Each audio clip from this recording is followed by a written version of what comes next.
जब जुस्तजू और हिम्मत जवान हो तो कोई माजूरी राह में रुकावट नहीं बन सकती। अफगानिस्तान की डिसेबल क्रिकेट टीम के खिलाड़ी शेरी आगा इसकी वाज़ेह मिसाल हैं, जिन्होंने कोहाट के अगवान महाजिर कैंप में आंख खोली, तालीम के साथ साथ क्रिकेट पर भरपूर तवज्जो दी और अफगानिस्तान की डिसेबल टीम में जगह बना ली। अपनी जिंदगी के बारे में उनका कहना है, जब स्कूल लेवल न क्रिकेट तरह हुआ तमा हार्ड बॉल था नो पावल सर के ढेर स्तुंजो सर मखसू ज़िनी मलगरो या ज़िनी د کلی خلکو یا د کور خلکو به هم تر دې حده پورې راته ویلې چې تا نه کرکټ څه غواړي، ته کرکټ څه کوې، ځکه ستا د لاس معذورتیا ده، ته به کرکټ ونه شي کولی. ځینې بعض استادان داسې وو چې هغوی هم په ما باندې دومره اعتمادي نه وو چې شیرین اغا به زمونږ په نارمل لوبغاړو سره ولوبېږي. دا موږ تقریبا د 2010 نه شروع کړو. د 2010 نه مخکې موږ یو موسسې سره کرکټ کوو چې هغه به زموږ مالي ملاتړ کوو. ایډي ویس په نوم باندې افغان ډیسیبل اینڈ وونډ لیبر سوسایټي، زموږ مشر سید حسین پاچا صاحب په افغانستان کې زموږ د ډیسیبل کمیونټي به ډېره سپورټ کوله. هغې موږ ډېر یو ښه سټیج ته راوستو، یو ښه لیول ته راوستو. هغې نه پس موږ بیا په افغانستان کرکټ بورډ کې د معلولینو زنونو په سطح باندې یا ریجن سطح باندې ټورنمنټ وشو. ما پکې د ننګرهار نمایندګي کوله. نو هغه ځینه په هغه ایونټ کې ما ته اوس هم یاد دي، اولنی ایونټ ما پکې 14 وکټې اخیستې وې.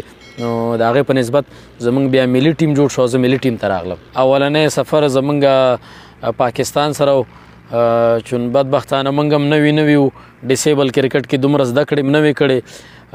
پاکستان سره میچونه وو، نو هغه موږ ټول بایللی وو.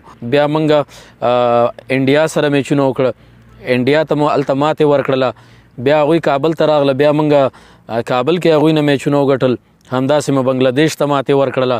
زموږ آی سی آر سی ایونټ و، ترڅنګ دا وروسته چې زموږ یو ایونټ وشو په انګلینډ کې، هغې کې زموږ ډېر بهترین میچونه وشو.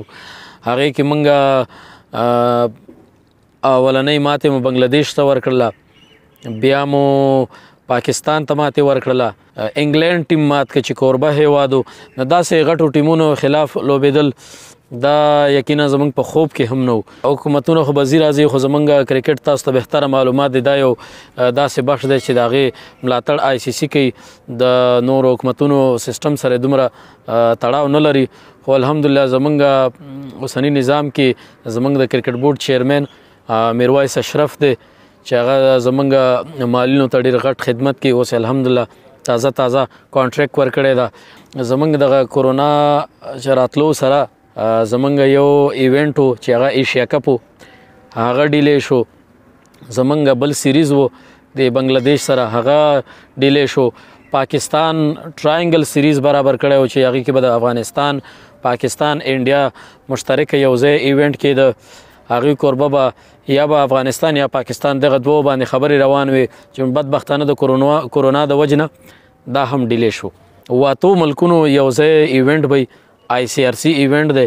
نو هغې ته هم انشاءالله اپروول میرویس اشرف د کرکټ بورډ چې کوم چیرمین دی موجوده، هغې ورکړی ده. نو هغه انشاءالله موږ سره پوره وعده کړې ده چې موږ معلولینو ته پوره ملاتړ ورکوو، پوره سپورټ به ورکوو.